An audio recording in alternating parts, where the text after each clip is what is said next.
Vamos con la siguiente ponencia de la mañana. Tenemos para darla a Jaime Pintos Santiago, que es abogado consultor experto en contratación pública, doctor en Derecho por la Universidad de Castilla-La Mancha, funcionario de carrera en excedencia de muchos cuerpos, 6 oposiciones, ¿no, Jaime?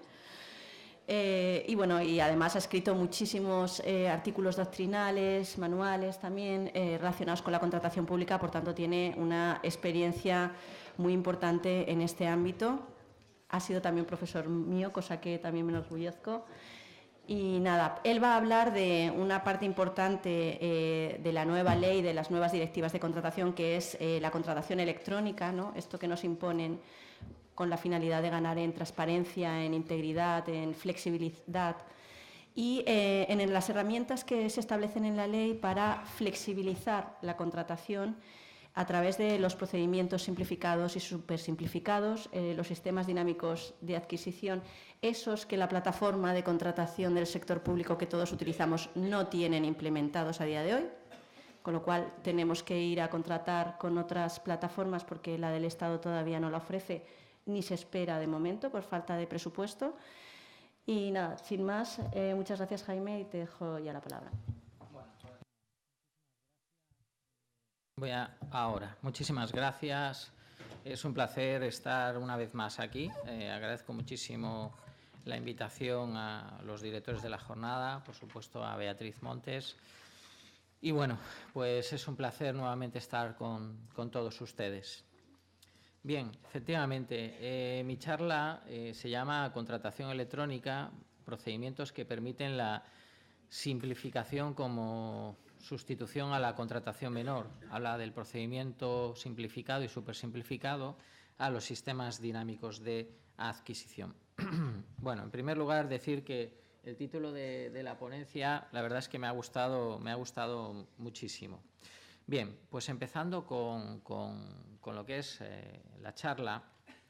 Bien, me toca hablar de la contratación electrónica. De la contratación electrónica voy a decir más bien poco, porque yo creo que a estas alturas de la ley ya está, bueno, nunca está todo dicho, pero está así bastante dicho. Mi opinión al respecto de la contratación electrónica. Bueno, pues la nueva ley de contratos del sector público, yo siempre he dicho y opinado que supone un antes y un después, un nuevo sistema realmente de contratación pública que, a día de hoy todavía estamos trabajando en su implantación, ¿verdad?, y desarrollo de manera óptima. Bien, son muchos los cambios que trae la nueva ley de contratos del sector público. Podríamos decir casi en cualquier concepto o figura jurídica que nos encontremos en el mismo, o cualquier referencia, procedimiento, etcétera. Pero yo lo que quiero dejar sentado o visto es que realmente la contratación electrónica, en mi opinión, supone el verdadero cambio, por cuanto supone aquel cambio del que no va a haber vuelta atrás. Esto es simplemente una opinión. Es decir, procedimientos podrán haber unos, haber otros, podrá haber cambios, tipos contractuales, podrán surgir nuevos tipos contractuales, podrán desaparecer otros. No estoy hablando de nada que no haya pasado ya, pero digamos que la contratación electrónica ha llegado para quedarse. ¿De acuerdo? Esa es un poco la idea que yo quería trasladar.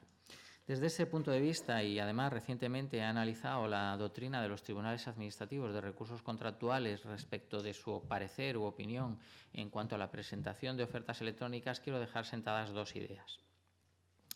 La primera de ellas es que, obviamente, la contratación pública electrónica es obligatoria para todos los procedimientos, independientemente de su cuantía. Las comunicaciones también han de ser electrónicas y la presentación de ofertas ha de ser electrónicas, sin excepción procedimental. Y esto también está referido a la contratación menor. Esto no quiere decir que haya que licitar la contratación menor por medios electrónicos, pero sí quiere decir que las comunicaciones y notificaciones en el marco de la contratación menor, obviamente en aplicación de las disposiciones 15, 16 y 17, han de ser por medios electrónicos. Bien, esto es algo que los tribunales administrativos de recursos contractuales hasta a fecha de hoy afirman de manera unánime.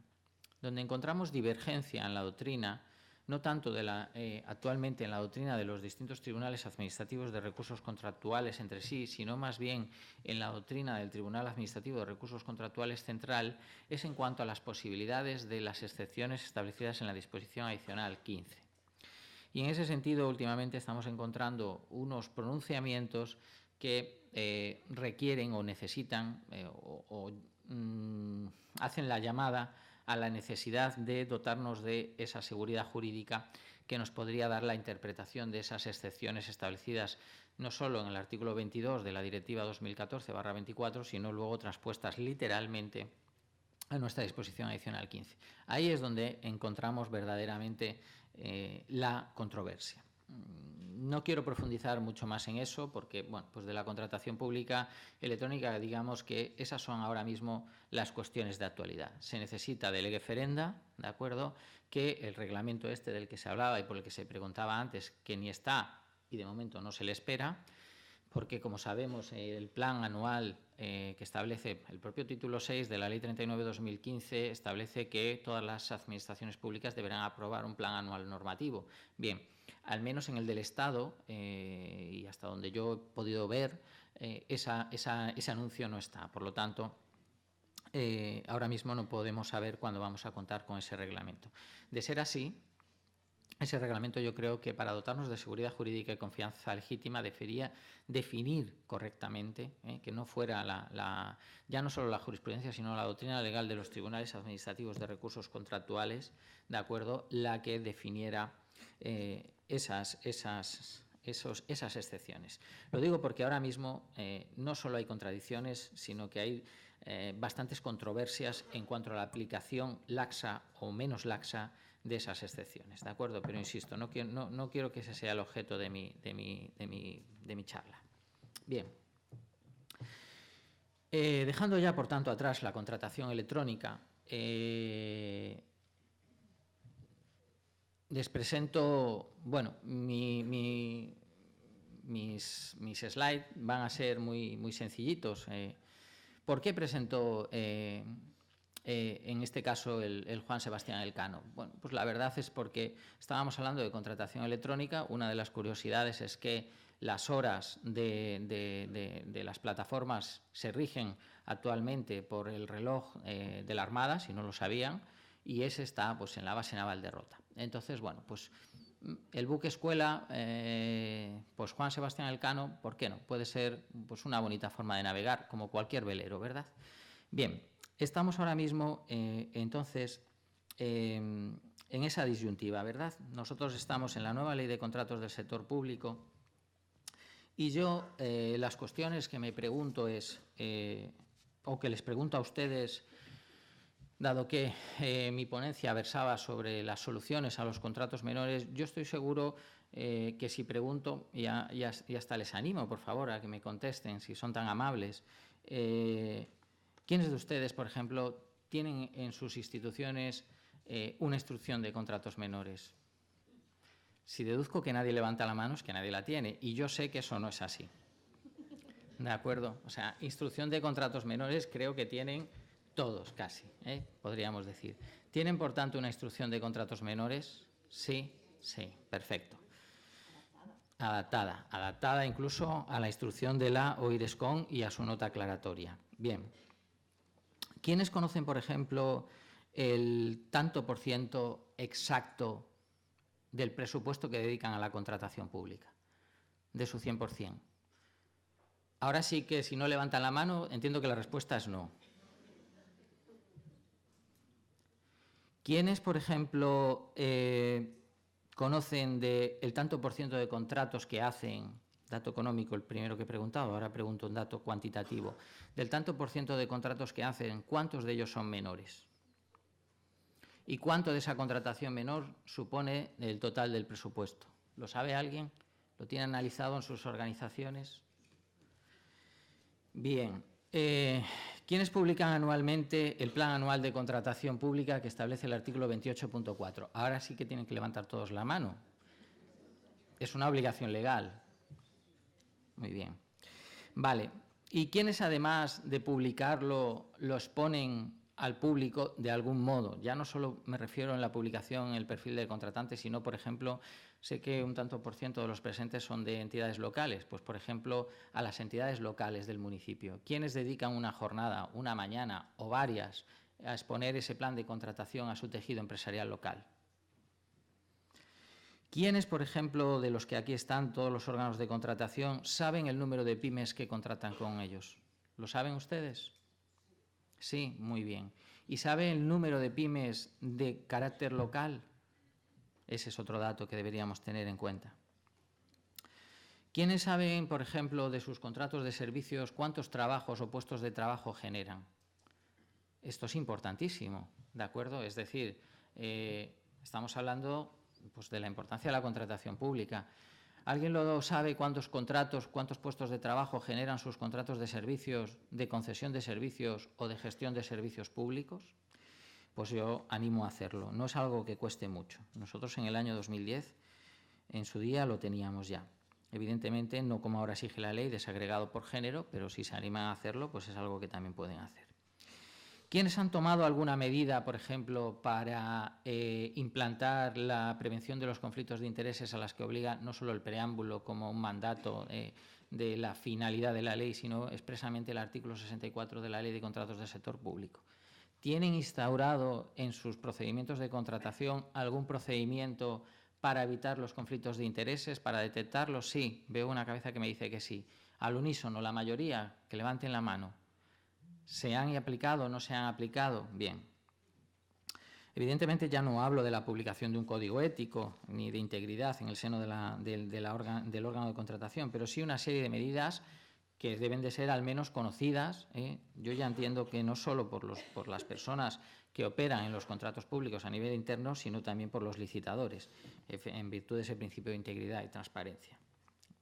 Bien. ¿Quiénes tienen una instrucción, por ejemplo, de contratos mayores en el seno de su organización? Bien, perfecto. Muchos, todos. ¿De qué se nutren entonces los órganos proponentes? A veces, a lo mejor aquí hay un ayuntamiento que me dice es que yo me lo guiso y me lo como, porque yo soy el secretario, el interventor, el tesorero y... Bien, vale, pues esas son circunstancias diferentes. Evidentemente, la ley es la misma para todos y no todas las circunstancias de todos los órganos de contratación son idénticas. ¿Y quiénes, por tanto, al tener una instrucción de contratos mayores, tienen protocolizado u homogeneizado, por ejemplo, los formularios de contratación, ya no a nivel de la unidad de contratación, que eso está súper bien y es súper estupendo, sino sobre todo para los órganos participantes, para los órganos proponentes, para las unidades promotoras, que son las verdaderas, en la mayoría de los casos, y por no decir siempre, las verdaderas protagonistas, ¿de acuerdo?, del contrato. ¿Por qué? Porque son protagonistas, porque acumulan muchos papeles en la misma, el informe de necesidad, el pliego de prescripciones técnicas, la valoración, el informe de bajas anormales, el responsable del contrato, la unidad de contratación vela por la legalidad del procedimiento. Bien, ¿quiénes tienen una instrucción, por ejemplo, circular, documento, llamémosle X, referido a las cláusulas sociales y medioambientales? Es decir, propio, no digo que no haya instrucciones, sino que probablemente sus organizaciones tengan una determinada, sus órganos de contratación tengan una determinada política social y medioambiental. Voy a comprobar el móvil yo, efectivamente lo tengo con sonido, muchas gracias. Bien, ya no. ¿Quiénes tienen efectivamente eso? Bien, ¿cuánto gastamos de nuestro presupuesto? Es un problema en nuestro ámbito local, por ejemplo, el paro de mayores de 45 años, el paro juvenil. ¿Cuántos trabajadores tenemos de nuestros contratos de servicios? ¿Podemos enfocar, se le preguntaba al profesor Moreno Molina por las condiciones especiales de ejecución, ¿podemos enfocar nuestros contratos, nuestro volumen de presupuestos, que a lo mejor resulta que el 25%, el 20%, no lo sé, es contratos de servicios? A la creación o fomento del empleo? ¿Podemos unir estas políticas de contratación a efectivamente el resto de consideraciones que estamos teniendo en nuestra organización? Es decir, ¿podemos entender la contratación pública como una principal vía de actividad administrativa? De hecho, es la principal, no solo presupuestariamente, sino en volumen de actividad de las administraciones públicas hoy en día. Bien. Y si tenemos esta política social o esta instrucción, ¿llevamos a cabo un control de estas cláusulas en la ejecución? Es decir, ¿verdaderamente medimos que aquello que pedimos como condición especial de ejecución se esté cumpliendo? Es decir, ¿tenemos algún medidor? ¿Tenemos algunos indicadores? ¿Quiénes llevan un control de estas cláusulas, decía, de ejecución? Y para ello, ¿se ha pensado en la organización, si hay posibilidad, que siempre lo hay, y aparte, en crear una persona, una unidad, puede ser una unidad formada por 1 o 2 personas, dependiendo del volumen de la institución, que haga de control transversal en ayuda a los responsables del contrato para este tipo de cuestiones y también de filtro a los proponentes? Es decir, hemos organizado nuestra licitación. La pregunta por la que empezábamos, supongo que por defecto todos ya licitan electrónicamente, ¿verdad? ¿Tenemos licitación electrónica? Bien. En definitiva, la pregunta que deberíamos hacernos para saber si vamos en un barco de vela o vamos en un barco a pedales es si verdaderamente creemos que tenemos optimizada, estandarizada, homogeneizada, protocolizada, optimizada, llamémosle X, la contratación pública en el seno de nuestra organización. Bien, como ven, pues no he empezado de una manera, digamos, clásica, ¿no?, mi charla, sino que he intentado pues enfocarla un poco más desde el punto de vista de la realidad de los órganos de contratación, de la práctica y de qué verdaderamente se puede pensar o en qué se puede conseguir si bueno, pues intentamos entender la contratación pública como lo que es, ¿de acuerdo?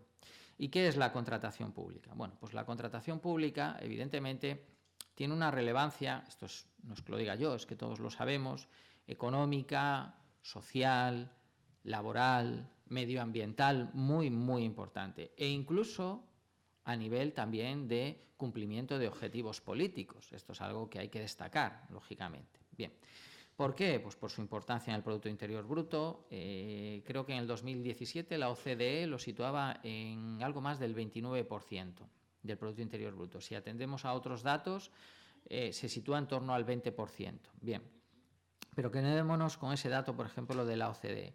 Aparte tiene, lógicamente, como he dicho, una importancia fundamental en pues el volumen de presupuestos, porque ¿alguien sabe de verdad cuánto se gasta a través de la vía de los contratos administrativos un solo texto legislativo de su presupuesto? ¿Nadie sabe cuál es el porcentaje que aplica a los presupuestos de contratación pública? Bien, pues suponiendo que fuera entre un 30 y un 40%, que no es una cifra exagerada la que estoy diciendo, en algunos casos llega al 50%, dependiendo del tipo de organización. Por ejemplo, hay PANAPs creadas donde incluso el 95%, salvo personal, se dedican única y exclusivamente a contratar. Entonces, en ese caso incluso es mucho más elevado. Bien, ¿por qué digo esto? Porque este porcentaje también hay que extrapolarlo no solo desde el total del 100%, sino del total de ese porcentaje que es útil desde el punto de vista de la aplicación de políticas. Me explico. Un tercio, por decir algo, imaginémonos que va a gastos del capítulo 1, gastos de personal.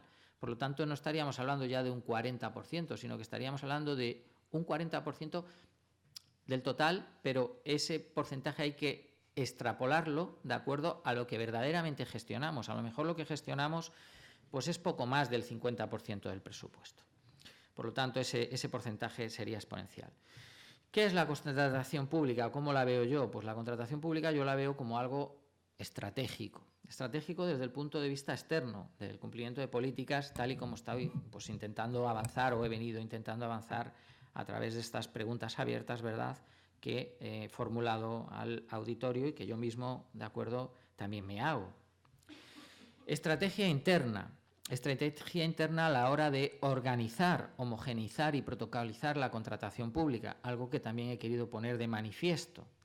¿Cuántos de ustedes, decía, creen que tienen, por tanto, a la vista de las preguntas básicas y bueno, digamos, primarias que nos hemos hecho así en alto, optimizada la contratación pública en el seno de sus organizaciones? Y por último, estrategia procedimental, que es también un poco hacia donde yo voy en mi exposición. Estrategia procedimental a la hora de optimizar el uso de la norma y a la hora de elegir no solo el mejor de los procedimientos, sino la mejor de las configuraciones de ese procedimiento. Por lo tanto, la contratación pública es estrategia. Y si antes he citado al profesor Moreno Molina, pues ahora cito al profesor Jimeno Feliu, que es algo que también él hace tiempo ha afirmado. La contratación pública es estrategia. Bien. En mi opinión, en este nuevo sistema de contratación se asienta también en la integridad. Bueno, esto es una opinión fácil, ¿verdad? Porque es obvio a la vista de la nueva norma.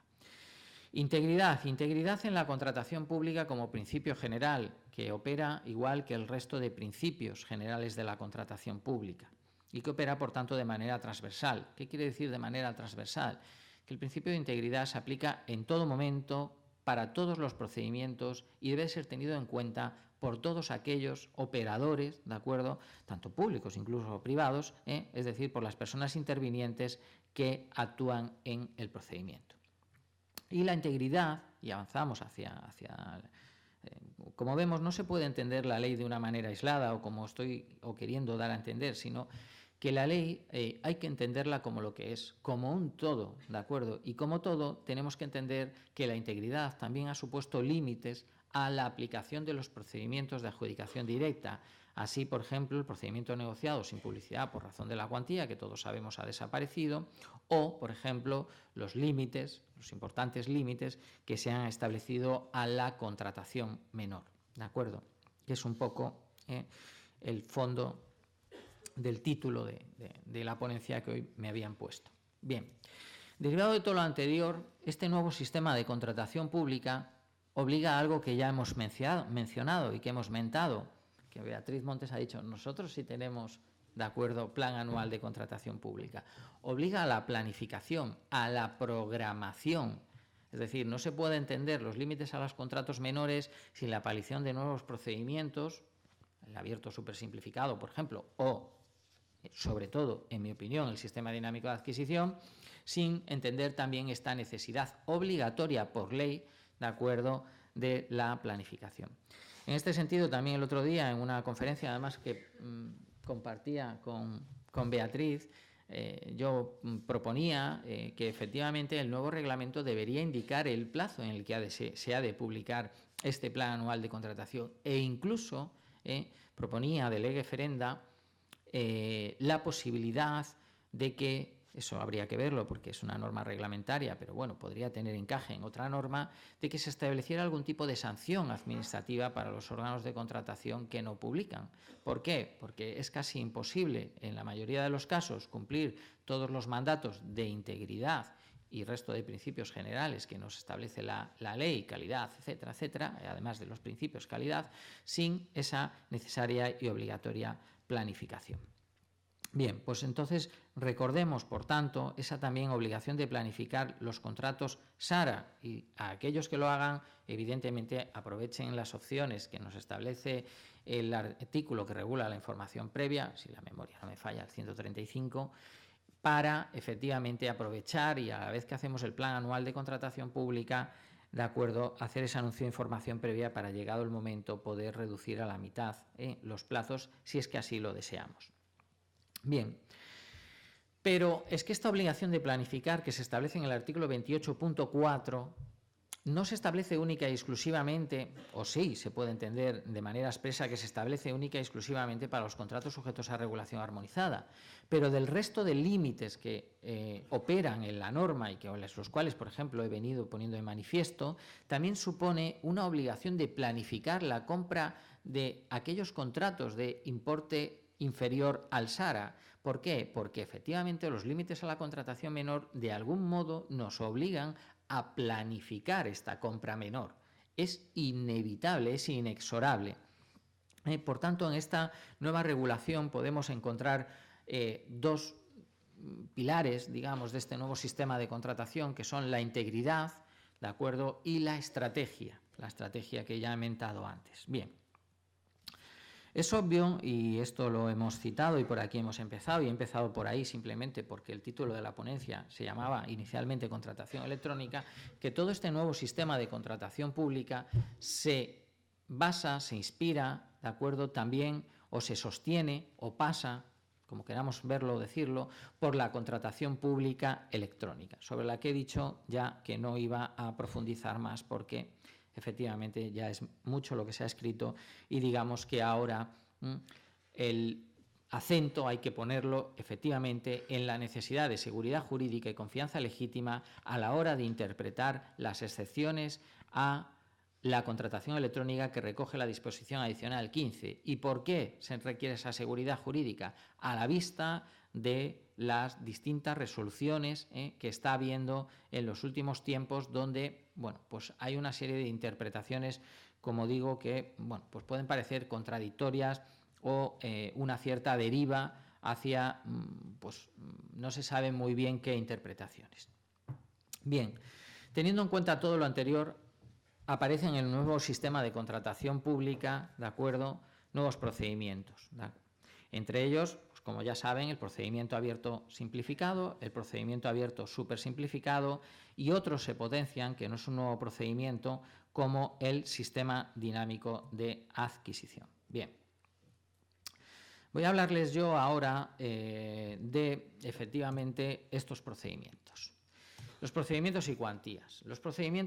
Las cuantías que encontramos en la ley respecto de los procedimientos, las encontramos respecto del abierto simplificado, inferior o igual a 2 millones de euros para obras, igual o inferior a 100.000 euros para obras y servicios. También lo encontramos en el abierto supersimplificado, cuantías que ya todos ustedes conocen, menor a 80.000 euros para obras, menor a 35.000 euros para servicios y suministros. Y por último encontramos también los contratos menores, menor a 40.000 euros y menor a 15.000. No cito ya los supuestos de la disposición adicional 54. ¿De acuerdo?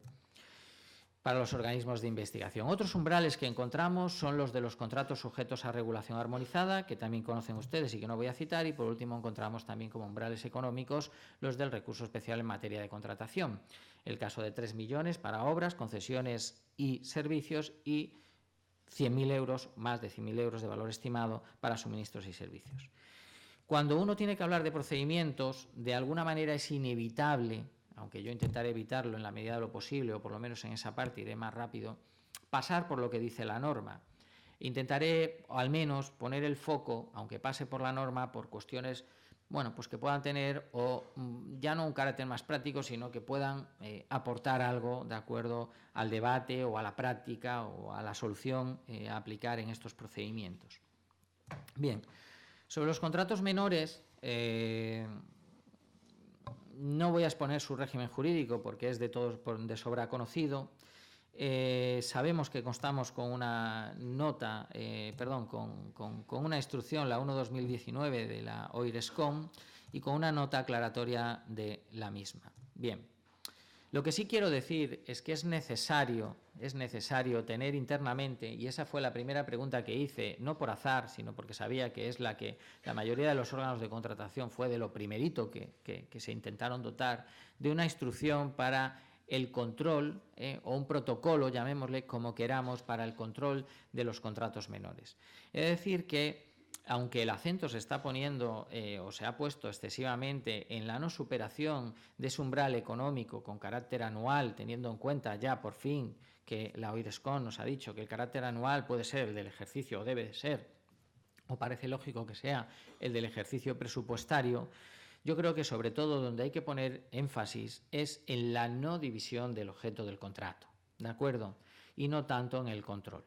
Bien, y para eso es necesario establecer un procedimiento interno que controle esa no división del objeto del contrato a mayores del no, ¿de acuerdo?, superación de las cantidades previstas por el ejercicio anual y teniendo en cuenta pues, el criterio que se utilice finalmente, que también ha sentado la OIRESCOM refiriéndose al objeto del contrato.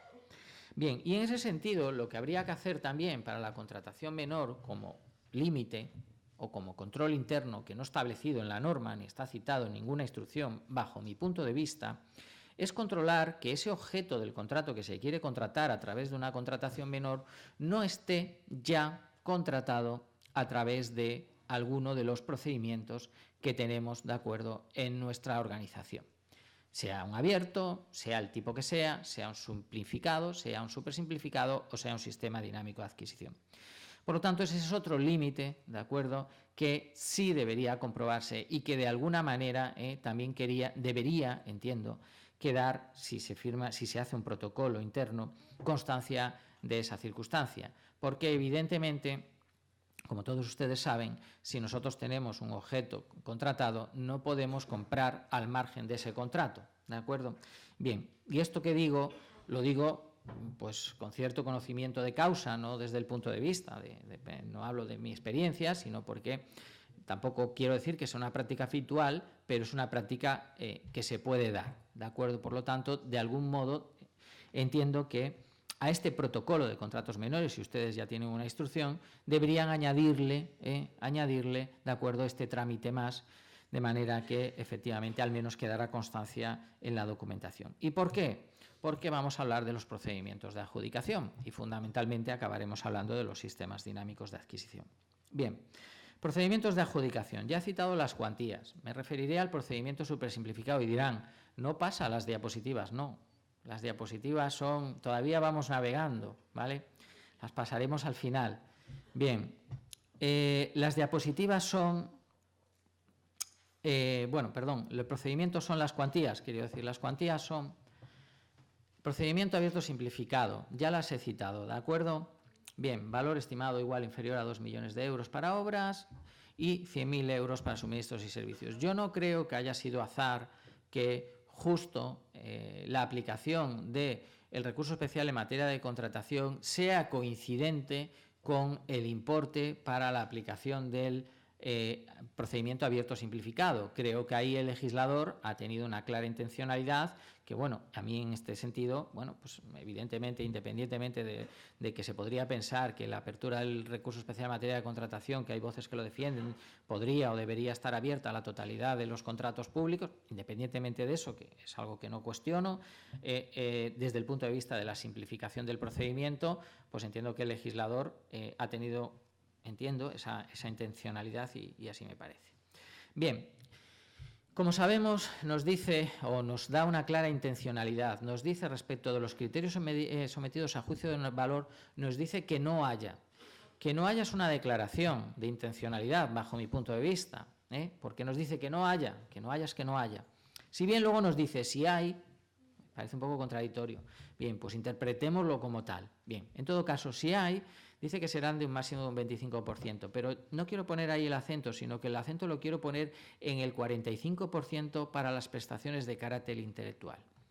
¿Qué quiere esto decir? Bien, quiere decir que las prestaciones de carácter intelectual, como todos ustedes saben, ¿de acuerdo?, están ahora por ley sometidas a la aplicación de un porcentaje no inferior al 51% para los criterios sometidos a juicio de valor. Eso supone, a la postre y a la fuerza, la necesidad de nombrar un comité de expertos. Bien, por tanto, la ley nos permite, en este caso, por importes inferiores a las cantidades previstas para el procedimiento abierto simplificado, acudir a contratar prestaciones de carácter intelectual sin la necesidad de acudir, que puede ser un problema, no me refiero por la objetivación de la valoración, eso no lo pongo en duda, sino por los recursos propios que pueda tener el propio órgano de contratación, lo enfoco desde ahí, ¿vale?, desde la estrategia procedimental, no de la estrategia de conseguir el resultado que se quiera en el contrato, por supuesto que no, ¿de acuerdo? Nos puede permitir contratar estas prestaciones de carácter intelectual sin la necesidad de acudir a un comité de expertos. Por lo tanto, utilicemos esta posibilidad como una de las estrategias a aplicar del procedimiento abierto simplificado. Por otra parte, nos dice, y ahora esto es la ley, nos dice que el anuncio de licitación se ha de publicar solo en el perfil de contratante, como todos ustedes ya saben, y que toda la documentación tiene que estar disponible por medios electrónicos desde el día de la publicación. No tengo nada que decir ni que añadir, tampoco respecto del plazo de duración de las proposiciones, aunque habrá a quien le pueda parecer largo, corto, etc. 15 días naturales para para servicios y suministros y 20 días para obras. Bien. Entramos en un punto que puede ser polémico desde el punto de vista práctico y es la necesaria inscripción obligatoria en el registro oficial de licitadores y empresas clasificadas. Bien, aquí como sabemos esto entraba en vigor el 9 de septiembre, ya ha transcurrido medio año, el tiempo pasa demasiado deprisa, la verdad.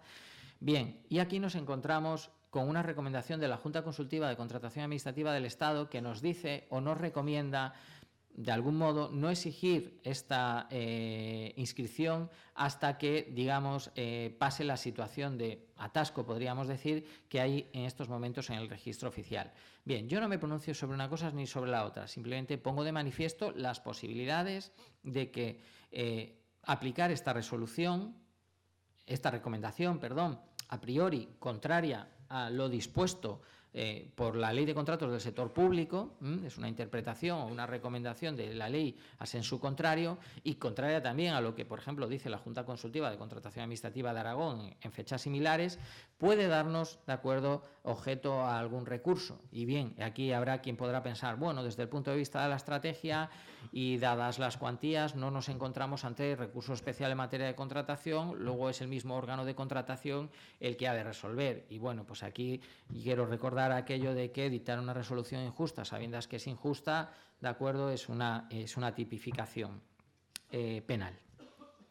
Entonces, bueno, la verdad es que nos puede dar algún inconveniente. Por lo tanto, la forma de acreditar la limitación de la concurrencia competitiva, yo buscaría otras fundamentaciones diferentes a las recogidas, por ejemplo, en la recomendación, ¿de acuerdo? Si las encuentro, y si no, bueno, pues al final es una disyuntiva del órgano de contratación, ¿de acuerdo?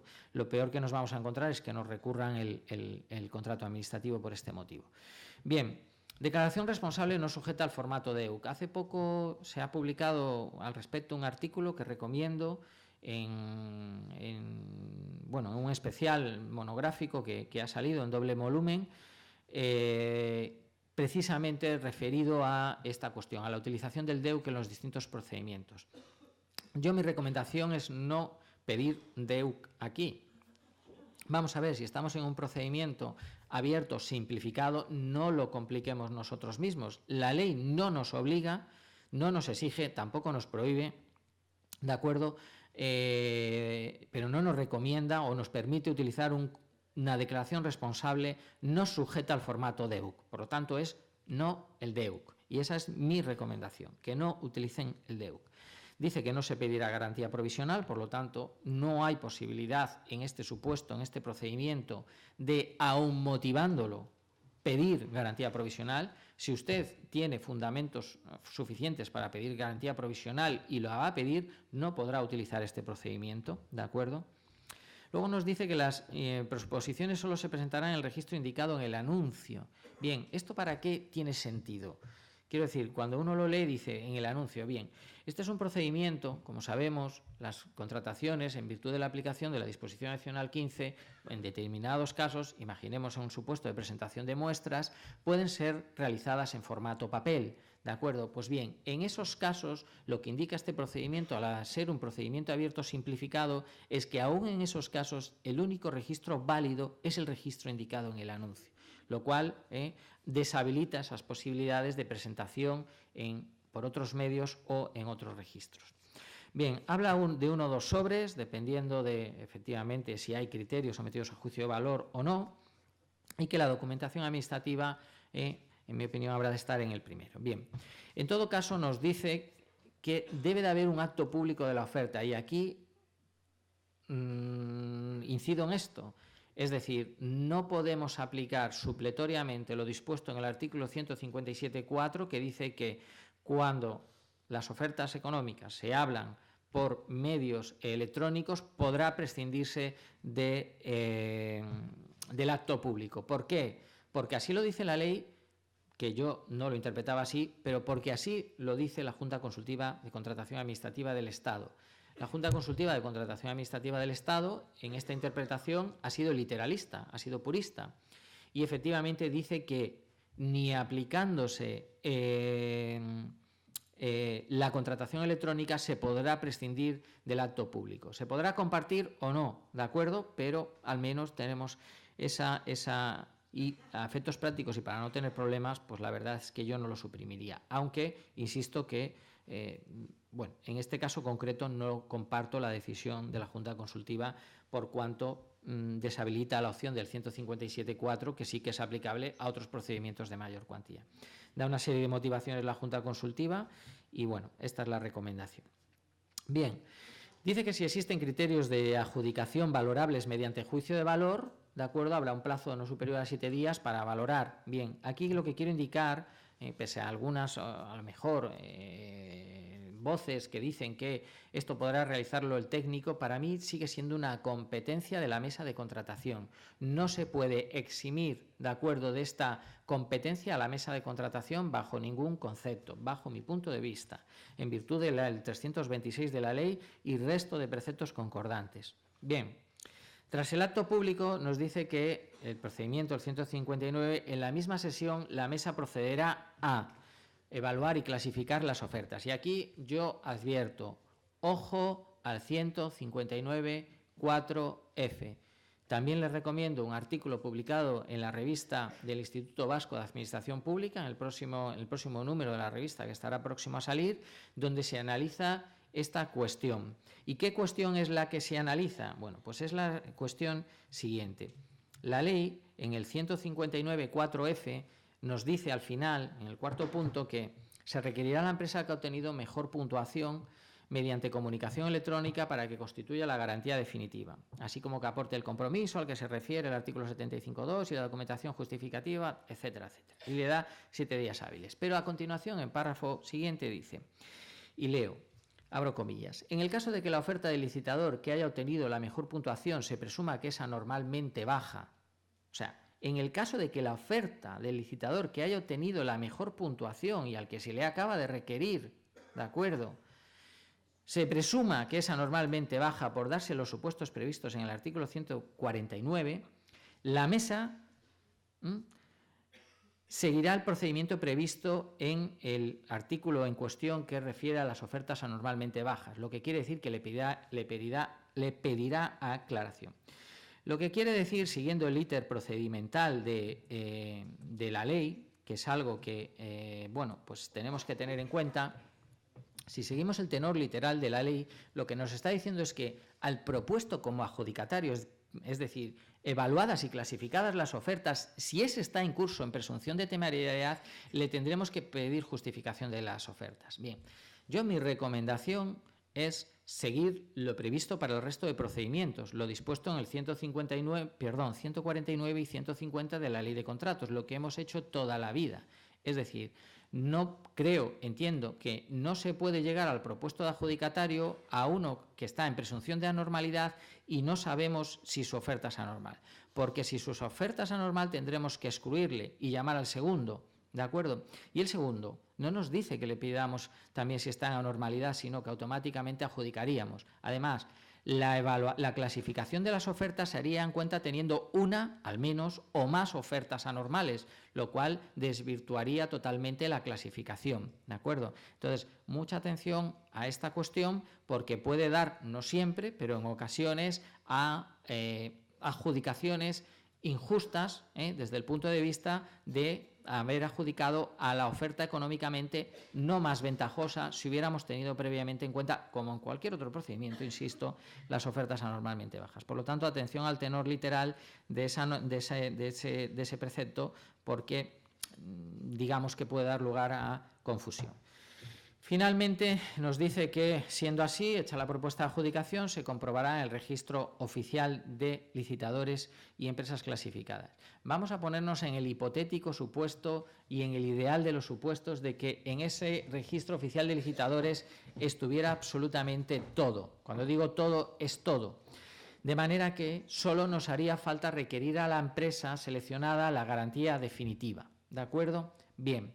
¿Cómo evitar y acortar plazos en este caso, en el supuesto de que no tuviéramos que pedirle más, sino solo la garantía definitiva de estos 7 días hábiles? Bien, si ustedes incorporan la garantía mediante retención en el precio en los contratos, que es una de las garantías cuya utilización ha sido generalizada o amplificada por parte de la ley, pues probablemente, ¿de acuerdo?, encontrarán que si el licitador para contratos de escasa cuantía, servicios y suministros, por ejemplo, se ha adherido a la garantía mediante retención en el precio, resultará que tienen la garantía ya constituida y tienen también, en el hipotético y positivo de los casos, todos los datos que necesitan en el registro oficial de licitadores, con lo cual podrán ahorrarse ese plazo de 7 días hábiles, ¿de acuerdo? Por lo tanto, mi recomendación es generalizar el uso de la garantía mediante la retención en el precio, de la cual no voy a hablar en extenso, pero sí que voy a decir que son todo ventajas para, en este caso, ambas partes, parte contratante, ¿de acuerdo?, y licitadores y o contratista. Bien, más cuestiones. Bueno, se da el supuesto de oferta normalmente baja, en este caso hay 5 días hábiles para justificar, y finalmente está el supuesto de adjudicación y formalización en 5 días naturales, que evidentemente podrá incluso ser reducido si así lo tiene a bien las partes. Bueno, por último, decir que no cabe utilizar la tramitación de urgencia para reducir estos plazos. Bien, voy a pasar, dichas estas cuestiones, ya al procedimiento abierto súper simplificado, sobre el que seré bastante más breve, para centrarme ya finalmente en los sistemas dinámicos de adquisición y también dejar abierto, pues, de acuerdo, un turno de preguntas, pues, en el tiempo que nos quede. Bien, procedimiento abierto súper simplificado. Como ya he citado antes, valor estimado inferior a 80.000 euros para obras, 35.000 euros para servicios y suministros. Aquí no se podrán utilizar prestaciones de carácter intelectual, como ya saben. Bien, el plazo de presentación de proposiciones, 10 días hábiles o 5 cuando se trate de bienes disponibles en el mercado. Quizás en los primeros procedimientos, ya llevamos más de un año de norma, en los primeros procedimientos simplificados no sería recomendable quizás establecer los 5 días hábiles, pero una vez que hemos conseguido no solo rodarnos nosotros, sino rodar a los operadores económicos, pues la verdad es que es un procedimiento que bueno, pues nos permite cierta diligencia. Bien, el procedimiento abierto simplificado no requiere solvencia, esto está claro, por lo tanto no se puede pedir solvencia, aunque se quiera. Solo criterios, como ya saben, evaluables a través de fórmulas. Esto no quiere decir que solo sea precio, sí quiere decir que solo un único sobre, pero podremos utilizar otros criterios que puedan ser evaluables de forma automática. Aquí sí que nos dice expresamente que no se celebrará acto público, lo cual, si interpretamos la ley en su conjunto, nos viene a decir que el procedimiento supersimplificado no sería admisible, de acuerdo, para la tramitación de un procedimiento en papel, porque un procedimiento en papel necesariamente tiene que tener acto público, y si aquí me está diciendo que no hay acto público, no hay acto público, ¿de acuerdo? Es decir, si hago acto público, nada me lo impide, pero bueno, también estaría, es lo mismo que digo, bueno, pues hago acto público y pido solvencia. No es el procedimiento que ha configurado el licitador. Esto es lo que tenemos que tener muy claro. Es como cuando se dice, licitaremos los contratos menores y a partir de ese momento no habrá límites. Bien, no es el procedimiento que ha montado el legislador y, por tanto, no es el procedimiento admisible, legalmente aplicable. ¿Por qué? Porque, por ejemplo, en el caso de los contratos menores, nada impide que un contrato de 5.000 euros de servicios no pueda ser tramitado como un abierto simplificado o como un abierto supersimplificado, por decir 3. No el hecho de ser de 5.000 euros de valor estimado me dice que ha de ser como un contrato menor y que si lo licito, además, podré, de acuerdo, superar esos límites cuantitativos o cualitativos que fija la norma. Bien, no, porque para eso hay otro tipo de procedimientos. Esa es mi forma de entender el derecho, quizás un poco podría decirse purista, pero efectivamente hay que atenerse, de acuerdo, a la finalidad y a las palabras, entiendo yo, del legislador en este caso. Por lo tanto, dice que no se celebrará acto público de apertura de ofertas, lo que infiere que no cabe la posibilidad o no cabría la posibilidad de tramitar este procedimiento por medio de papel, aunque se diera una de las excepciones previstas en la disposición adicional 15. Luego nos dice que las ofertas presentadas y su valoración serán accesibles de forma abierta desde que se notifique la adjudicación. Por último, nos dice que no se requerirá garantía definitiva. Y aquí hago un matiz. No se requerirá garantía definitiva. No voy a volver a reiterar lo anterior, pero es que dice que no. Por tanto, si quiero garantía definitiva, no podré acudir a este expediente. Pero quiero dar un paso más allá. ¿Cabe pedir garantía definitiva para los contratos menores? ¿Hay alguna imposibilidad de hacerlo legal? Pues no, a priori no, ¿verdad? ¿Tiene sentido hacerla? Bueno, quizás nunca ha tenido mucho sentido. A lo mejor para las obras sí, o para determinados suministros, en fin. Esto es una cuestión de gustos. Lo que ahora cabe interpretar, o al menos esa interpretación es factible, es que si el legislador ha previsto la no posibilidad de pedir garantía definitiva para aquellos contratos de importe inferior a 35.000 euros de servicios y suministros y 80.000 euros en obras, ¿de acuerdo? ¿Qué sentido tiene, interpretación finalista o teleológica de la norma, pedirlo en los contratos menores? Con esto no quiero decir que la ley nos lo prohíba, ni yo conozco nada que nos impida hacerlo. Ahora bien, interpretemos también desde el punto de vista práctico y de la gestión la norma, ¿de acuerdo?, conforme a pues lo que la voluntad, digamos, del legislador. La formalización, casi ya terminando el procedimiento simplificado, es la firma y aceptación, ¿de acuerdo? Puede ser, perdón, la firma y aceptación por el contratista de la resolución de adjudicación que se le ha notificado. Bien, si esta es la opción que adoptamos, y esto es lo que tenemos que tener en cuenta en nuestros pliegos de cláusulas administrativas, no es una opción al libre albedrío, es decir, es una opción que debe constar en los pliegos. En los pliegos de cláusulas administrativas del procedimiento abierto supersimplificado habrá que decirle al adjudicatario si la formalización se elevará en documento administrativo, con independencia de que, como ya sabemos, lo quieran ellos elevar a escritura pública, o en su defecto valdrá la firma acreditada de la aceptación por el contratista de la resolución de adjudicación. Por lo tanto, contemplemos esta circunstancia en los pliegos porque es una posibilidad, pero que tenemos que determinar como norma del contrato. Y por último, la mesa de contratación será potestativa, cuestión que, pues en la medida de la lógica de la simplificación o supersimplificación del procedimiento, pues no parece lógica o no recomiendo, salvo, pues no sé, motivos muy fundados.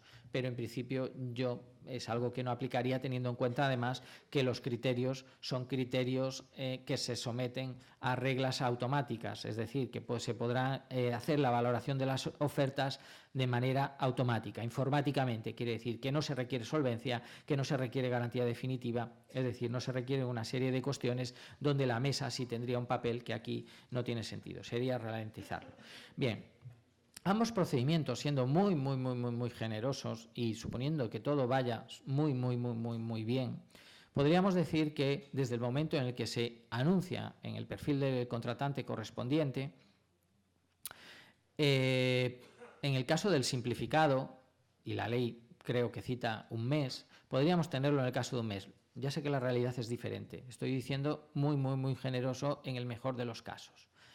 Bien, pero bueno, podríamos llegar a esos plazos. Bien, en el caso del procedimiento supersimplificado y también en ese hipotético supuesto idóneo, podríamos incluso tener, después de 5 días hábiles de la presentación de ofertas, el 6º día hábil se evalúan automáticamente, informáticamente estas ofertas, nos sale una resolución de adjudicación que notificamos en el mismo día o al día siguiente al adjudicatario, que nos firma electrónicamente esa resolución, y por tanto podríamos estar diciendo que en el 6º o 7º día hábil, en el mejor de los casos de verdad, podríamos tenerlo operando. Pero ni uno ni otro, bajo mi punto de vista, son una solución de acuerdo a la contratación menor.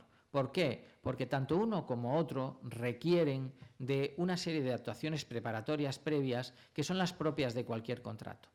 Por eso, cuando la ley o los órganos que tienen capacidad consultiva o incluso regulatoria establecen como solución a los contratos menores, por ejemplo, los sistemas, el procedimiento abierto supersimplificado, parece un poco alejado de la realidad de los órganos de contratación, por cuanto la verdadera casi imposibilidad material por carga administrativa de convertir toda la contratación menor, que se supone que es alguna, en procedimientos abiertos supersimplificados. Por ello, yo siempre desde el inicio, desde que salió esta norma, he creído que la solución a la contratación menor, desde el punto de vista, digamos, de prioridad, serían los sistemas dinámicos de adquisición. Es decir, primera salida a la contratación menor, los sistemas dinámicos de adquisición. Segunda salida, ya encontraríamos los procedimientos abiertos supersimplificados.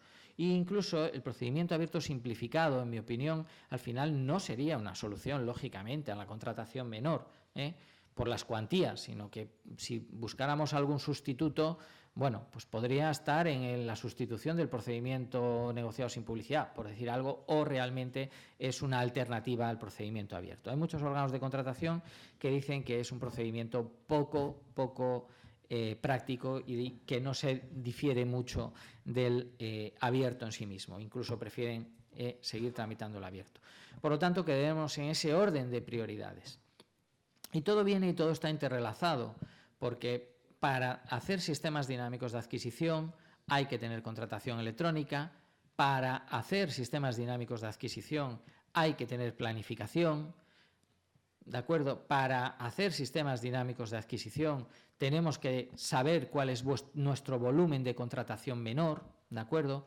Para hacer sistemas dinámicos de adquisición tenemos que saber dónde focalizamos o centralizamos fundamentalmente nuestra compra menor, que quizás es algo que tenemos todos en la cabeza, en nuestro seno de nuestra organización, pero que no tenemos, a lo mejor, deduzco, en negro sobre blanco, es decir, no tenemos datos objetivos, no se ha llevado a cabo esa evaluación previa a esa planificación. Bien.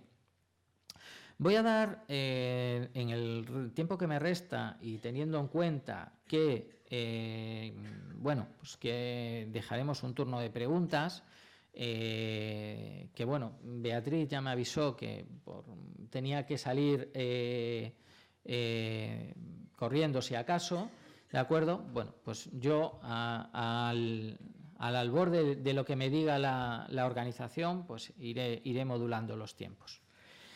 Bien, los sistemas dinámicos de adquisición. Bien, están regulados en los artículos 223 a 226 y voy a hacer lo mismo que he intentado hacer con el procedimiento abierto simplificado, y es tanto, aunque he de pasar y repasar el procedimiento por exigencias del guión, ¿de acuerdo?, lo haré o lo intentaré hacer de una manera más somera para ir descendiendo en aquellas cuestiones que nos permitan focalizar este procedimiento más en la práctica. Bien, la ley nos dice en estos preceptos, son muy poquitos, que subsidiariamente se regirá por el procedimiento restringido, pero nos dice que se pueden hacer para obras, servicios y suministros de uso corriente. La primera idea que quiero lanzar es que, a priori, para empezar, yo no recomendaría, que no tiene por qué, ni está impedido ni prohibido por la norma, realizar un sistema dinámico de adquisición de carácter mixto, quizás por la complejidad del régimen jurídico. No quiere decir que cuando ya estemos rodados no se pueda hacer. Debemos tener en cuenta que es un procedimiento totalmente electrónico. Por tanto, es imprescindible que nos dotemos de una herramienta electrónica que permita tramitar sistemas dinámicos de adquisición. Bien, cuestiones de este procedimiento. Es un procedimiento abierto durante todo el periodo de vigencia para los operadores económicos. Supongo que todos conocerán el sistema, los acuerdos marco. Los sistemas dinámicos de adquisición tienen el mismo funcionamiento, pero digamos otro carácter. El acuerdo marco, bajo mi punto de vista, no es que lo diga la ley, ni lo diga nadie, está focalizado más para la racionalización de la compra mayor. El sistema dinámico de adquisición es, bajo mi punto de vista, el sistema idóneo para la racionalización de la compra menor. Yo, por ejemplo, no utilizaría sistemas dinámicos de adquisición para racionalizar, ¿de acuerdo?, compra mayor. Pues, por ejemplo, no sé, lo que podrían ser un servicio de limpieza, ¿de acuerdo? Pero sí para aquellas compras de uso corriente, diario, repetitivo, ¿de acuerdo?, que sí se pueden planificar. Una de las ventajas que tiene respecto del acuerdo marco es que el sistema dinámico de adquisición está abierto durante todo el periodo de vigencia del contrato para los operadores económicos, ¿de acuerdo? Es decir, cualquier pequeña y mediana empresa podrá adherirse a los sistemas dinámicos de adquisición que hagan sus organizaciones en cualquier momento de la vida de ese sistema dinámico de adquisición. Ya la Comisión Europea dijo que los acuerdos marco suponían una limitación injustificada de la competencia, ¿de acuerdo? Porque cerraban el mercado durante su duración. Los sistemas dinámicos de adquisición no plantean ese problema, de manera que si ustedes hacen un sistema dinámico de adquisición de ferretería, de jardinería, por ejemplo, ¿de acuerdo? Pasado mañana, las empresas de nueva creación que se incorporen al mercado podrán también incorporarse a ese mercado público y estaremos, por tanto, favoreciendo, ¿de acuerdo?, el crecimiento empresarial de trabajadores, la pyme local, etc. Por lo tanto, abierto durante todo su periodo de vigencia. Bien, el sistema dinámico de adquisición, y sobre esto también me explayaré luego con ejemplos, establece categorías definidas objetivamente, de acuerdo, de productos, obras o servicios. Si nosotros pensamos en un acuerdo marco, cosa que me imagino que todos ustedes conocerán, y pensamos, por ejemplo, en un acuerdo marco de vacunas o de limpieza, de acuerdo, por ejemplo, o de suministros de material inventariable, vamos a poner de vacunas, pues encontraremos lotes, ¿verdad? La vacuna de la triple vírica, la vacuna de la gripe, la vacuna de la varicela, etcétera. Lotes. Bien. La ley, cuando habla de sistemas dinámicos de adquisición, en lugar de hablar de lotes, habla de categorías, pero conceptualmente es lo mismo, o podríamos decir que es similar. ¿De acuerdo? Luego definiré categorías de ejemplos para que lo vean. Por lo tanto, podremos tener categorías de obras, de servicios o de suministros dependiendo del sistema dinámico de adquisición en el que nos encontremos. Además, la ley incluso nos permite crear categorías, y lo dice expresamente por dos motivos. En primer lugar, por zona geográfica, pongamos, pues por ejemplo, el caso de una comunidad autónoma que tiene 3 provincias, como puede ser la de Valencia, pues efectivamente podría crear categorías provincializadas o incluso, bueno, pues zonas geográficas. Podríamos hablar de municipios de población separada o de varios ejemplos, o de municipios con varias pedanías, en fin.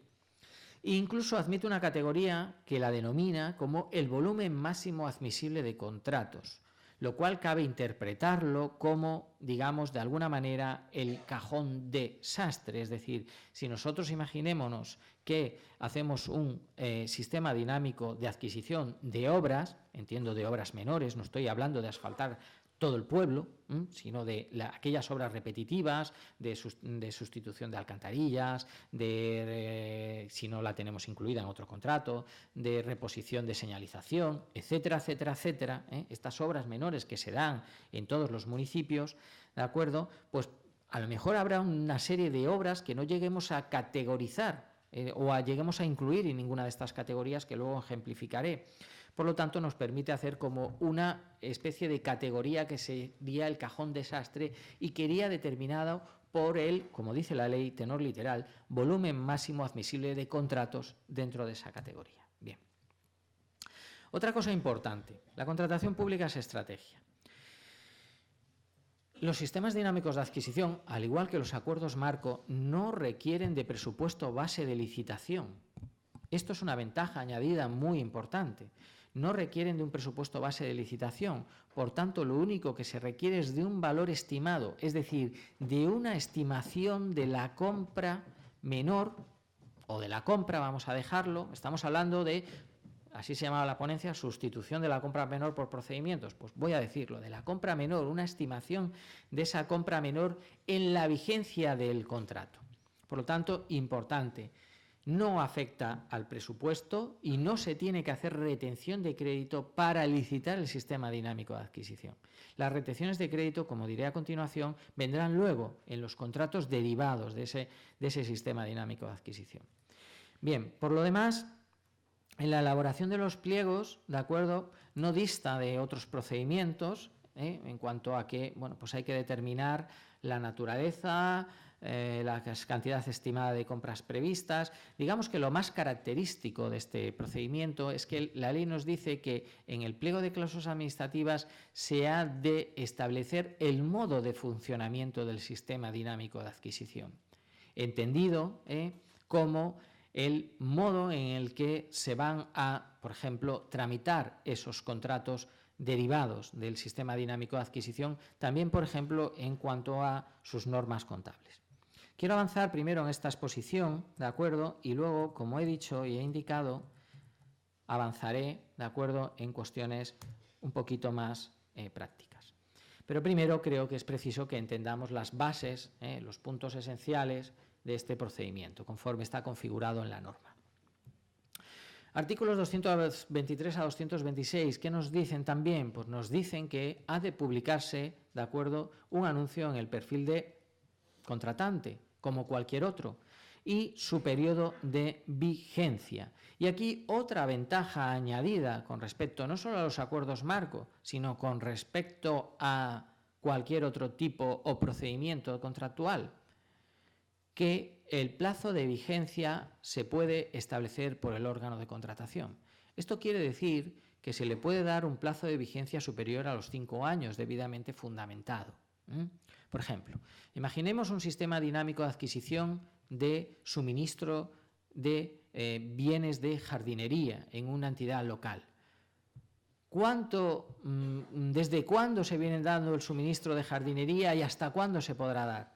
¿Habría suficiente motivación para ponerle una duración de 7 años? No hace falta que sea 7 años de vigencia inicial. Podría ser un año, prorrogable hasta un máximo de 7 a través de prórrogas anuales, evidentemente siempre determinando la duración de las prórrogas para no crear inseguridad jurídica y respetar los principios generales de la compra pública. Por lo tanto, mayor posibilidad de vigencia. ¿Y esto por qué? Porque miren, tanto en el año 1 como en el año 5, a ese sistema dinámico de adquisición se podrá incorporar cualquier operador económico que quiera ser parte de ese mercado público. ¿De acuerdo? Por lo tanto, no se limita a la concurrencia competitiva, no se limita a ningún principio general, no se fraccionan los objetos del contrato ni se superan las cuantías. De esto también nos referiremos. Bien. Evidentemente hay que publicar los pliegos y cualquier otra documentación. No dista, insisto, de lo que es la tramitación de cualquier otro procedimiento mayor, no dista. Recuerdo lo que dije al inicio, se le aplica supletoriamente, las normas del restringido. Bien. Lo decía también, ofrecen un acceso libre, directo y completo, es necesario a toda la documentación, ¿vale?, salvo, y esto lo explicaré ahora, en el periodo de presentación de ofertas. Bueno, que no se podrá comprar. Bien, por último, también decir que la participación de las empresas es gratuita. Admisión de empresas. Esto es un procedimiento que podríamos decirlo, no voy a hablar de fases, pero en dos partes. Una primera parte, donde sacamos un sistema dinámico de adquisición, como cualquier otro procedimiento, y donde las empresas licitan para homologarse y para ser adjudicatarias de ese sistema dinámico. Una vez homologadas, por utilizar esta denominación, ya se podrá comprar conforme a ese sistema dinámico a través de contratos derivados. Para que nos hagamos una idea, en esta primera fase lo único que hace falta es presentar un sobre A. Lo único que se evalúa por los órganos de contratación es el conocido como sobre A, la documentación general. Ni pediremos proyecto técnico, ni pediremos precio indicativo, ni pediremos nada, ¿de acuerdo? Solo sobre A. Tenemos que saber que en nuestras categorías que hemos creado, las empresas a las que le vamos a comprar tienen el qué, la capacidad de obrar, la honorabilidad, que no están incursas en prohibición de contratar, que están al corriente de sus deudas y obligaciones tributarias, el qué, la solvencia técnica, económica, la que queramos. Y una vez cumplidos esos cánones, les haremos adjudicatarios del sistema dinámico. Y luego, cuando ya toque comprar, por ejemplo, voy a centrarme en el sistema, en el ejemplo que he puesto antes, suministro de bienes de jardinería. Y cuando tengamos a las empresas ya homologadas, por ejemplo, en la categoría de especies vegetales, y tendremos ahí homologadas a las empresas, por ejemplo, A, B y C, y queramos comprar rosales, pues será a esas empresas a las que tendremos que invitar, ¿de acuerdo? Pero es que resulta que en la categoría de áridos tendremos a las empresas también a la A, y además tenemos a la F y a la E, por ejemplo, a la E y a la F, ¿de acuerdo? Es decir, las empresas se homologan a una determinada categoría.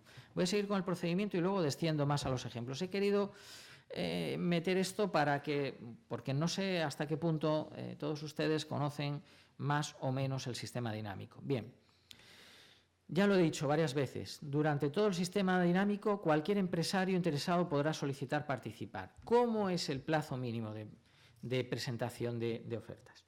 Miren, cuando se publica el sistema dinámico de adquisición, se dan un plazo de 30 días para presentar ofertas o para presentar solicitudes de participación, ¿de acuerdo? O propuestas, porque estamos hablando, recordémoslo, del sobre A, documentación general, la que nosotros hayamos pedido, que no tiene por qué ser la misma para todas las categorías, ¿de acuerdo? Podrá ser diferente la solvencia, igual que en los acuerdos marco, ¿eh? No necesariamente todos los lotes tienen que tener la misma solvencia, ¿no? Bien, durante estos 30 días, digamos que lo que no se puede hacer es comprar. Nada más, como en cualquier contrato, ni más ni menos. ¿Se imaginan ustedes un contrato de cualquier tipo donde antes de acabar el periodo de solicitud de ofertas, de presentación de ofertas, ustedes ya estén comprando? No, ¿a qué no? Pues aquí tampoco. Lo que quiere decir es lo siguiente. El órgano de contratación tiene la obligación de contestar lo antes posible y en todo caso en el plazo máximo de 10 días hábiles, aquí hay que constituir una mesa de contratación bajo mi punto de vista, y debe informar lo antes posible a la empresa que solicitó adherirse al sistema dinámico de adquisición si está dentro o no del mismo, es decir, si ha sido admitida o no. Y eso lo debe de hacer en un plazo de 10 días. Pongamos que dentro de estos 30 días se presenta una oferta el día 10, una solicitud de participación, de homologación, el día 10 para la categoría especies vegetales. En el plazo de 10 días hábiles siguientes, ¿de acuerdo?, el órgano de contratación debería contestarle, según la ley, ¿de acuerdo?, a ese empresario o a esa empresa si está admitido o no al sistema dinámico de adquisición. De manera que puede llegarse un momento en estos 30 días donde pongamos la mitad de la sala esté adherida y admitida al sistema dinámico de adquisición y la esquina de la otra sala, la parte derecha de la sala, todavía esté en proceso de evaluación o todavía esté en la posibilidad de presentar. Lo que prohíbe la ley es decir, mire usted, durante estos 30 días, aunque usted tenga homologados a todos estos licitadores, no puede comprar, porque sería un incumplimiento, de acuerdo, de los principios generales de la contratación. Ese plazo de 10 días, bajo motivos motivados, se puede ampliar a 15, para que no nos asustemos. En todo caso, démonos cuenta que solo estamos evaluando sobre SAD. Tampoco es que estemos en una actividad técnica compleja. A veces también se torna compleja la del sobre A, pero bueno. Durante el tiempo destinado a la evaluación, ya lo he dicho, no se podrá comprar. Bien, ¿esto qué quiere decir? Que en el mejor de los casos, pongamos que a mi órgano de contratación el día 30, que termina el plazo, me entra una solicitud de participación para homologación. Si yo la tengo vista, contestada y rechazada o admitida, pongamos el primer día hábil siguiente, a partir de ahí ya podré comprar, porque ya no puede entrar nadie más en ese plazo de 30 días y ya no tendré paralizado ese, lógicamente, plazo inicial de acuerdo de presentación de ofertas. Que luego a lo largo de la vida del sistema dinámico de adquisición se presentan ofertas, pongamos que imaginémonos que llevamos 3 meses de sistema dinámico de adquisición y nos entra una solicitud de oferta para esa categoría de especies vegetales. ¿Eso me paraliza la compra hasta que yo conteste? La respuesta es no. Sería ilógico, sería irracional. Ahora bien, mi obligación es darle respuesta también en ese plazo de 10 días hábiles a ese operador económico, ¿de acuerdo?, para decirle si está admitido o no. Eso no quiere decir que si yo tengo una compra o tengo prevista una compra, no pueda efectuarla e invitar a aquellos 3 que decía A, B y C para comprar, de acuerdo, esos rosales de los que hablaba. Bien. Por tanto, homologados los distintos licitadores en cada una de las categorías, cada contrato que se pretenda adjudicar en un sistema dinámico de adquisición tendrá que ser objeto de una compra derivada. Y ahí es cuando sí hay que retener una cantidad, ¿de acuerdo?, establecer unos criterios de adjudicación definidos, que podrá ser el precio, ¿de acuerdo? Y efectivamente proceder a una invitación a esas empresas homologadas en esa categoría, ¿de acuerdo?, que nos permitan adjudicar al mejor postor. El único inconveniente que podemos encontrar en los sistemas dinámicos de adquisición, y que ha sido también en parte criticado en cuanto a su operatividad, es el plazo para la presentación de las ofertas. Siguiendo el tenor literal de la ley, el plazo para la presentación de las ofertas es de 10 días naturales, ¿de acuerdo? Si bien también encontramos fórmulas para reducir este plazo en la práctica que voy a intentar en breve comentar. Y hasta aquí, digamos que la regulación de los sistemas dinámicos de adquisición, porque luego ya viene la ejecución, que es pues la realización de la prestación, el envío de la factura correspondiente, la conformidad a la misma, el ADO, etc. Quiero entrar, por tanto, en el SDA ahora de una forma diferente, pensando o contemplando el procedimiento desde otro punto de vista. Bien. Es obvio que es un procedimiento ágil, dinámico y además contrastado, que cada vez se está implantando con carácter generalizado. Está, en mi opinión, ya lo he dicho, pensado para racionalizar la compra menor. Recordémonos, para servicios, suministros y obras. Recordemos lo que he dicho, proceso totalmente electrónico. Recordemos también con ese plazo de duración que se determine, motivándolo, eso sí, creando esas categorías, ¿de acuerdo? Bien. Las cuestiones que quiero tener en cuenta, digamos, en esa primera fase de homologación, en esa primera fase, es las siguientes. En mi opinión, ahí sí que debe haber una mesa de contratación, porque estamos evaluando una serie de cuestiones, como la documentación general, que requiere, o al menos, en mi opinión, de un órgano colegiado. Bien, recordemos aquello de solo sobre A, no se requiere precio indicativo. Aquí hay que tener presente la solvencia para la entrada de nuevas empresas. Para la entrada de nuevas empresas. ¿Por qué? Porque recordemos que en cualquier momento del procedimiento puede entrar una empresa. Empresas de nueva creación, a esas empresas me refiero. Por lo tanto, es necesario prever una solvencia para la entrada de empresas de nueva creación, porque se nos puede dar el caso. ¿De acuerdo? Las garantías, bien, las garantías se pueden pedir en el propio sistema dinámico de adquisición, en la fase de homologación, o para cada uno de los contratos derivados, o incluso se pueden no pedir. Y aquí podemos traer a colación el artículo 101.2, que nos dice que para aquellos suministros de bienes consumibles cuya entrega se debe hacer antes del pago del precio, se podrá eximir del pago de garantía, por lo tanto yo lo aplicaría, o podemos acudir a aquel raciocinio propio, es decir, yo pido contratos, garantía para los contratos menores, bien, ¿y para qué las vamos a pedir para los sistemas dinámicos de adquisición? Estamos comprando esas alcantarillas que se rompen habitualmente todos los años. Estamos comprando esas especies vegetales, esos áridos, esas tierras, esos fitosanitarios que llevamos años, en el peor de los casos, comprándolos a través de un contrato menor. Estamos comprando suministros de ferretería, que llevamos años comprándolos a través de un contrato menor, suministros de papel, de oficina, en fin, de lo que se nos ocurra. ¿Pedimos siempre de verdad garantía definitiva? ¿Habemos de pedirla aquí? Esto es algo que nos tenemos que plantear. Por lo tanto, yo, dependiendo de lo que se trate, incluso animo a no pedir garantía, o incluso a, si pedimos garantía, meter la garantía mediante retención en el precio y en la fase, ojo, de de contratos derivados, no en la fase de homologación. Los criterios de adjudicación. Los criterios de adjudicación también pueden ser especificados para cada compra.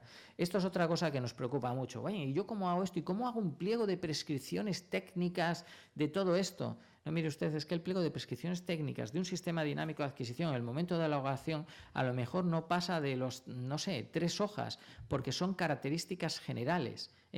Luego ya, imaginémonos que estamos en las especies vegetales y hemos definido otra recomendación. Yo no iría en los sistemas dinámicos de adquisición, por regla general y salvo excepciones, a criterios sometidos a juicio de valor. Pensemos que estamos dinamizando la compra menor y volvemos a lo mismo. ¿Acaso pedimos criterios de adjudicación para los contratos menores? Y habrá que me dice, yo sí, bueno, pues será excepcionalmente. No creo que en todo caso. Aunque, bueno, a la luz de la última instrucción de la OIDESCON, pues, en fin, todo es posible, ¿no? También se podría hacer. Bien, por lo tanto, esos criterios de adjudicación habrán de ser determinados en profundidad de acuerdo con en el momento del sistema dinámico de adquisición. Insisto y vuelvo a insistir en el precio. Pero es más, las prescripciones técnicas también. Si yo en mi categoría de especies vegetales he dicho árboles frutales, árboles, arbustos, rosales, plantas acuáticas, no sé qué, si ya en un palmeras, si ya en un determinado momento quiero para una avenida, pongamos, o para una calle nueva, palmeras de porte al menos X, eso es lo que tendré que determinar en el pliego de prescripciones técnicas de ese contrato derivado, al igual que hacen cuando hacen la memoria económica y técnica de cualquier contratación menor. No es mucho más lo que hay que hacer, no hace falta un pliego de prescripciones técnicas, es decir, lo mismo que quería comprar y que utilizaba para comprar la compra menor, me valdrá para, si está bien por supuesto, para la compra derivada. En cuanto a la prórroga del sistema dinámico de adquisición, yo creo que ahí hay que prever primero esa posibilidad de prórroga forzosa que nos contempla la ley. Yo siempre soy de la opinión de recogerla en los pliegos. Y por último, también creo que también es necesario recoger la posibilidad de prórroga de los contratos derivados más allá de la duración del sistema dinámico de adquisición, es decir, por ejemplo, 6 meses más, para que en ese tiempo, en el peor de los casos, si no he planificado previsto, me dé tiempo, de acuerdo, a sacar un nuevo sistema dinámico de adquisición. Bien, en cuanto a los contratos derivados, no hay límites cuantitativos, y esto es importantísimo. Yo no tengo ya problemas en gastarme en alcantarillas, ya no 15.000 cada año o 20.000, sino en hacerlo un año tras otro. Ni siquiera tengo que estar alternando, que no deja de ser fraccionamiento del objeto del contrato, el contratista, porque alguien dice, no, mire, 15.000 compraban en esa ferretería, ahora como compro en esa ya... No, mire, el objeto del contrato es el mismo, ¿no? Bien, pues esos problemas han desaparecido. El de fraccionamiento del objeto del contrato, el de los límites cuantitativos, etcétera. ¿Por qué? Porque hay un escrupuloso respeto a los principios generales de la contratación, porque tengo que invitar a quienes esté homologado y además quien quiera y cumpla los requisitos de solvencia, capacidad, no prohibición de contratar, etcétera, puede formar parte de este negocio cuando quiera. Bueno, se pueden fijar en los contratos derivados prevenciones, como por ejemplo, no es necesario, acordémonos que una de las cosas características del pliego de cláusulas administrativas es de los sistemas dinámicos es que tendremos que configurar nosotros mismos de acuerdo este sistema. Pues, por ejemplo, podremos decir, imaginémonos, que las compras derivadas dentro de un sistema dinámico de adquisición no podrán superar cuantitativamente, por una compra derivada, imaginémonos, el importe de un contrato menor. ¿Por qué? Porque pondremos como prevención que si eso ocurre habrá que acudir al sistema dinámico de adquisición. Por ejemplo, se puede poner, y quien dice compra menor, pues puede decir 35.000 euros. También se pueden poner cuestiones como si, pues la compra derivada supera los 15.000 euros, será obligatorio que en esa compra derivada participe, de acuerdo, una mesa de contratación. Recomendación, no recomiendo la utilización de mesas de contratación en el marco de los sistemas dinámicos de adquisición mientras no utilicemos criterios de adjudicación. También podremos decir eso, evidentemente, cuando haya criterios de adjudicación en las compras derivadas, si así lo configuramos para determinada categoría, deberá participar una mesa de contratación. Por tanto, a priori, no mesa de contratación, con las salvedades que he dicho y a juicio de cada cual. La licitación de los contratos derivados, ya he comentado que se trata de una invitación donde a los operadores económicos homologados, de acuerdo, donde les enviaremos pues la correspondiente invitación con los criterios de adjudicación a aplicar, que habrán estado determinados con carácter general previamente en el sistema dinámico. Si vamos a precio será muy fácil y parece que, insisto, lo más lógico, de acuerdo. Y evidentemente pues la memoria técnica de lo que habrá de presentar, o llamémosle PPT o como queramos decirle. El plazo de presentación de solicitudes. Yo decía que este era una de las cuestiones que, bueno, pues más se ha criticado, o que el legislador podía haber sido incluso más dinámico, Bien, ha establecido un plazo de 10 días naturales. Es evidente que un plazo de 10 días naturales quizás excede de nuestra necesidad si no hemos planificado. Si hemos planificado, a lo mejor no, ¿de acuerdo? En todo caso, tenemos que entenderlo que aunque exceda de esos 10 días, o sea, aunque exceda más de lo que podría pensar que dura un supersimplificado en el hipotético y mejor de los casos, de aquellos 6 o 7 días hábiles, en todo el trabajo previo que tiene un supersimplificado y que no tiene un sistema dinámico. Porque el sistema dinámico es licitar un contrato en abierto, grande, una sola vez. Luego estamos hablando de compras derivadas que se hacen de una manera suficientemente ágil, no más allá quizás de la tramitación que nos podría llevar, salvando las distancias, las diferencias, etcétera, una contratación menor.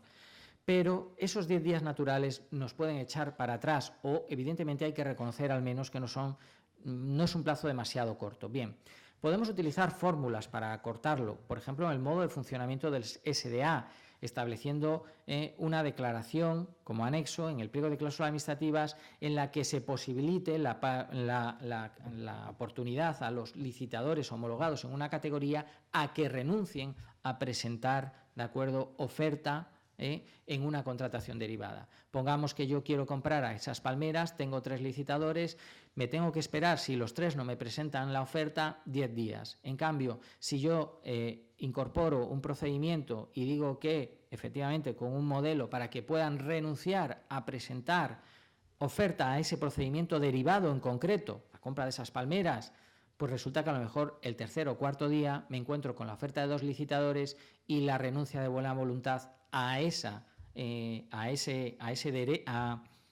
o el desistimiento a presentar oferta, ¿de acuerdo?, en ese caso, lo cual me permitirá continuar. ¿Por qué? Porque no tengo que esperar 10 días, porque todos los que me tenían que presentar sí o no oferta ya me han dicho que lo van a presentar y no cabe nadie más. Por lo tanto, eso es una fórmula también o una forma práctica de acortar o acomodar estos plazos, evidentemente siempre con la participación, ¿verdad?, de los licitadores homologados.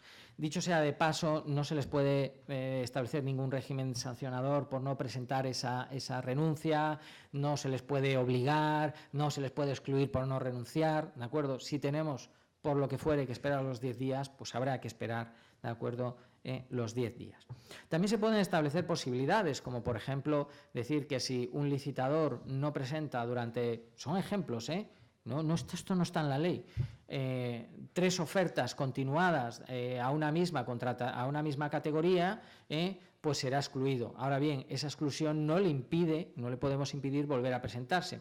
¿Tiene sentido? Bueno, pues hasta cierto punto también obligas a que los licitadores o proveedores que tienes ahí se obliguen a presentarte una oferta, porque si no, al final, bueno, pues puedes tener esas circunstancias. Bien, por otra parte, el responsable del contrato se puede determinar también pues, en cada una de las contrataciones derivadas. No es necesario establecer un responsable del contrato para todo el sistema dinámico de adquisición. No hay ningún inconveniente en ir determinándolo mientras sea conocido y público.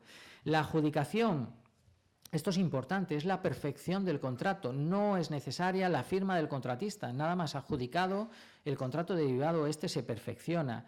Y lo mismo que decía antes, de acuerdo, es necesario prever en los pliegos, ya en mayor profundidad, y no voy a entrar ahora, pues la cuestión de la prórroga de los contratos derivados, las posibilidades de mejoras o no y los supuestos de cesión y sucesión. He de decir una cosa, estamos hablando de valor estimado y la fórmula sería, por ejemplo, si yo tuviera que hacer, en los que yo llevo, bueno, en los que hago, a ver si lo encuentro, vale, bien.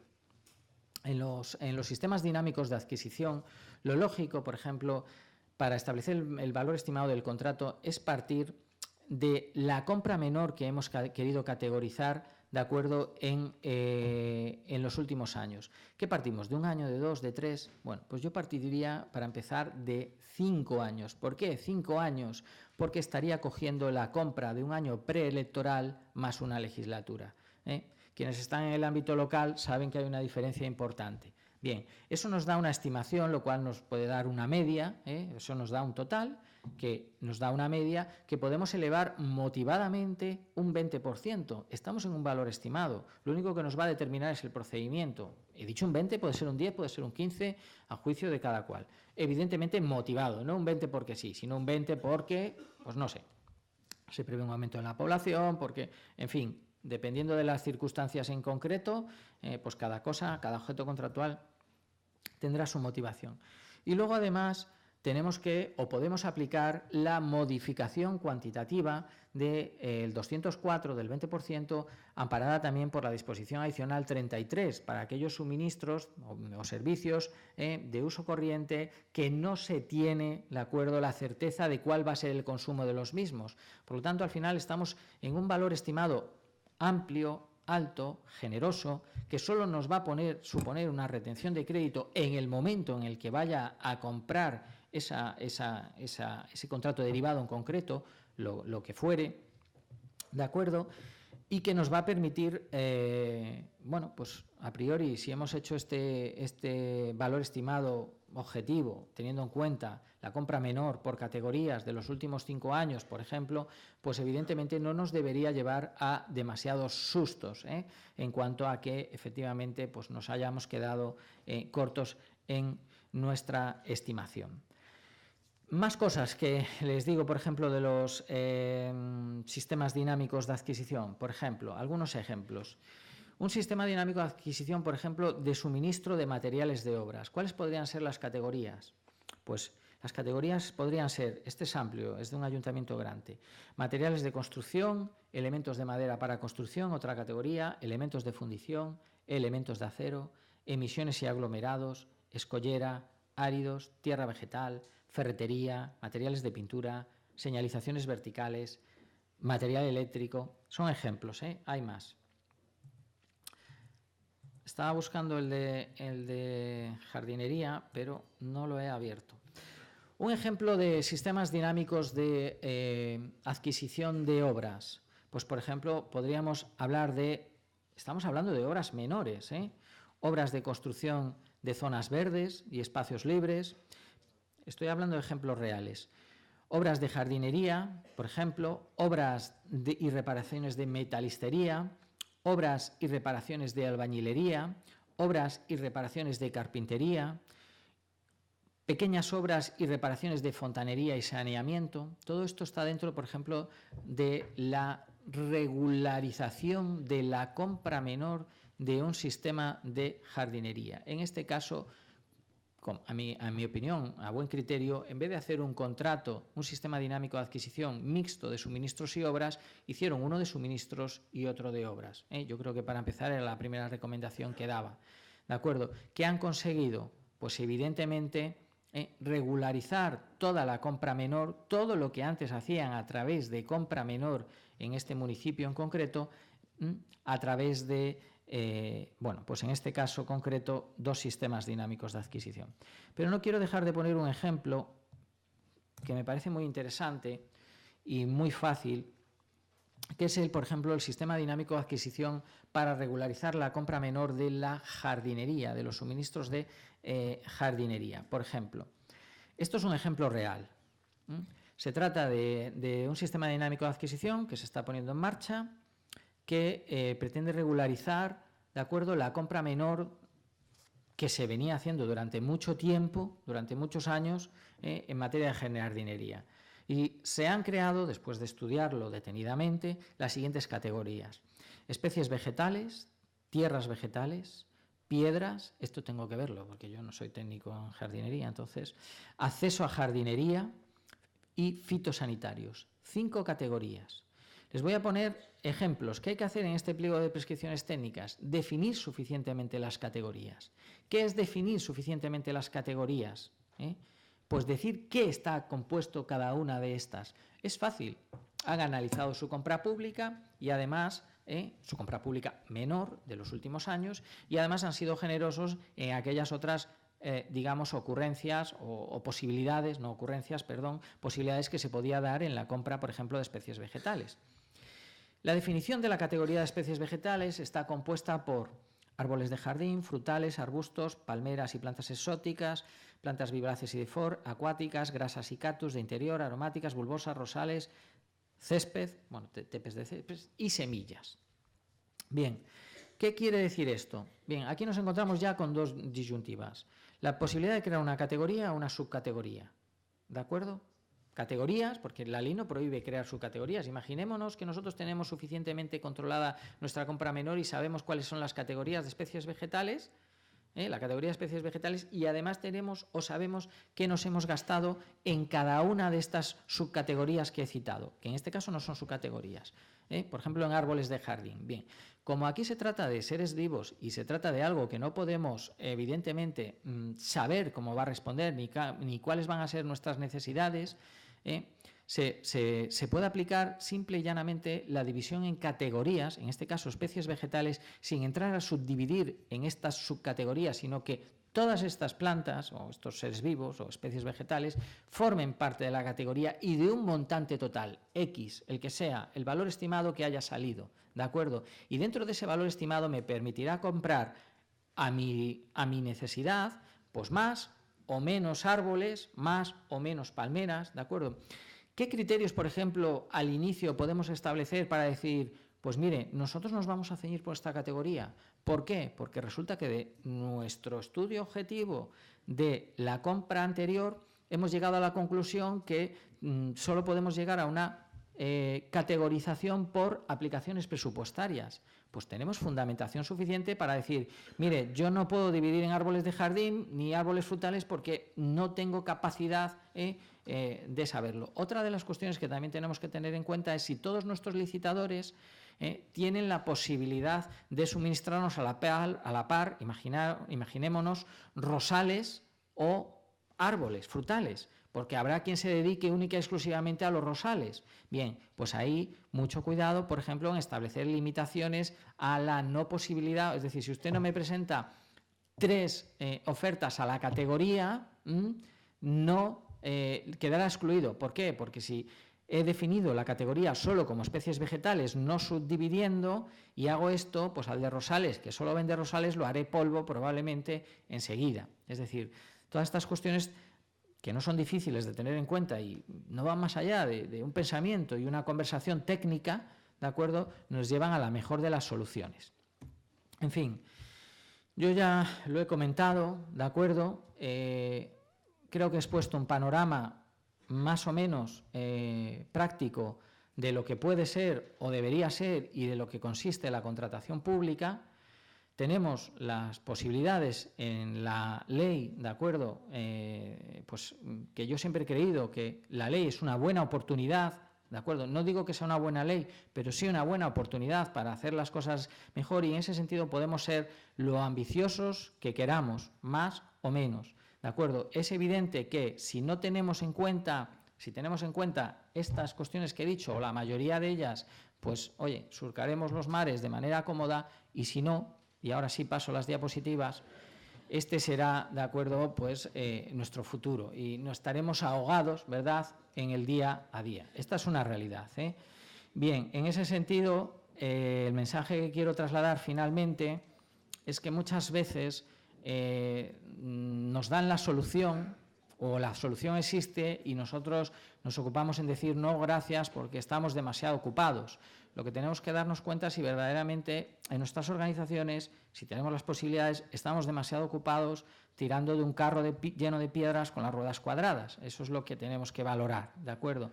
Y por último, pues ya también dentro de este mensaje que quería lanzar para acabar, es la oportunidad es ahora, ¿no? Si no es ahora, ¿cuándo? Dice esta diapositiva, y es verdad. Si no es ahora que tenemos una nueva ley con nuevas herramientas y nuevas posibilidades, pues ¿cuándo?